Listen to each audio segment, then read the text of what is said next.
Hello everyone, welcome to my YouTube channel. My name is Blessing Boniri. Today I'll show you how to create a playlist on YouTube. You want to organize your videos as a creator, videos that are, organize them into a playlist for easy view from your viewers. So open your YouTube app, click on your image, then view your channel, click on view channel, then you go to videos.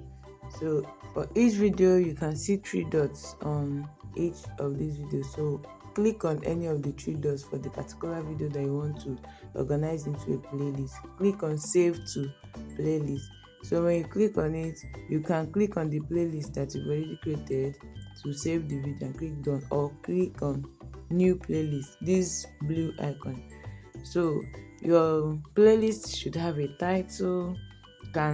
For me, I'm going to create an AI playlist for my AI videos so that I can group them all together if I want to send it to someone. Then if you click on the arrow down button, you can click on public so that anybody can see it. Unlisted, only those with links can see it. Private, only you can view it.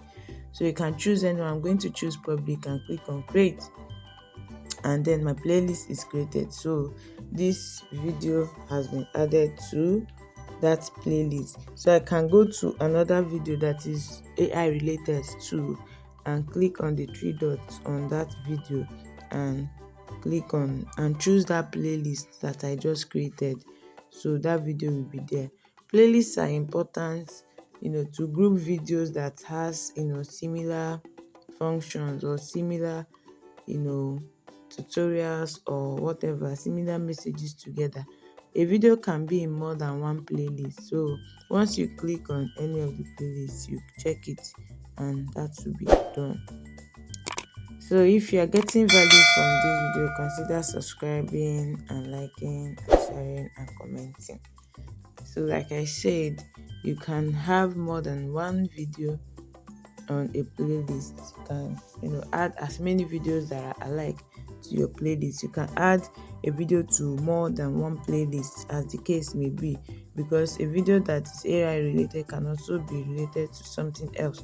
So when you create that playlist, instead of sending a link to someone, you can send the link of the playlist to that person, so that person will be able to view those related videos, maybe a video on Gmail or video on smartphone or video on WhatsApp, Meta, video on Canva, video on video editing, whatever. You group them together. So that is the essence of playlists. As you can see, I have so many playlists. I have the one for Gmail, I have the one for video editing, I have the one for AI, I have the one for YouTube, I have the one for Snapseed, and all of that. It makes it so easy for someone to just watch all the videos that you have on your channel on video editing, so they can play all. They can also share the playlist to others. So if you're a creator and you don't organize your videos into playlists, I think you are missing a lot of opportunities. So this post is just here for you to organize your page, create your videos into playlists, and share to people so that they can watch not just one of your videos. They can watch all videos related to a particular topic that you have created on your YouTube channel. I hope this helps. Thanks for stopping by and thanks for watching till the end. Don't forget to hit the subscribe button and the bell notification to get instantly notified of other videos that I will release on my channel. I'll see you in my next video. Bye.